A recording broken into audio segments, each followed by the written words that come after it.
At the end of the 19th century, a large number of German middle-class Jews immigrated to New York.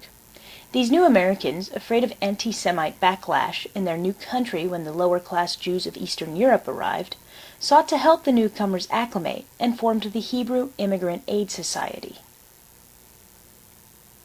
As these Eastern European Jews arrived, many ended up in the tenements and sweatshops of the Lower East Side.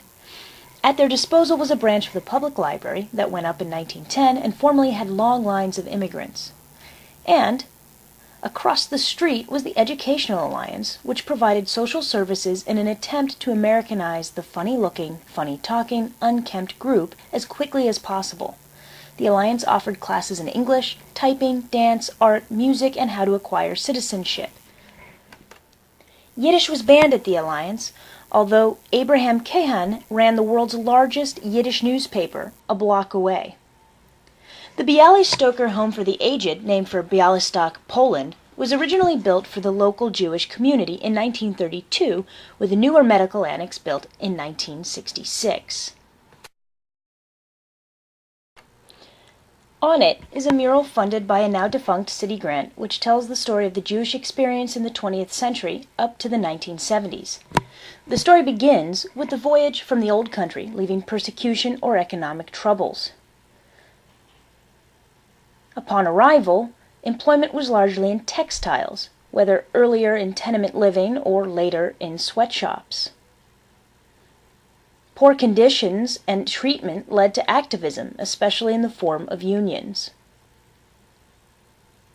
Then the story shifts to the horrors of the Holocaust and the tragedy of the 1972 Munich Olympics.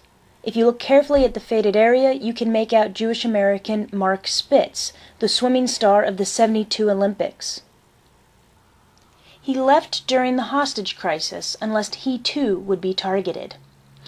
As the story nears its conclusion, the traditional objects of ritual and devotion are revered by a woman with the Israeli flag over one shoulder and a fence over the other.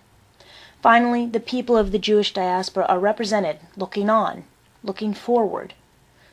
The mural concludes with the line, "Our strength is our heritage is our life."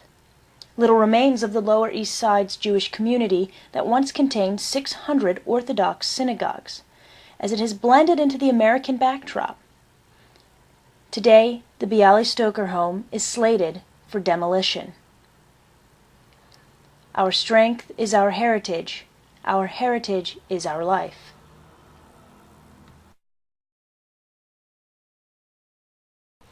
Nearby used to be Little Italy, but today the neighborhood represents transition, as one immigrant group has long since acclimated and mixed in with other Americans many times removed from the old country, while a new immigrant group has arrived in its stead.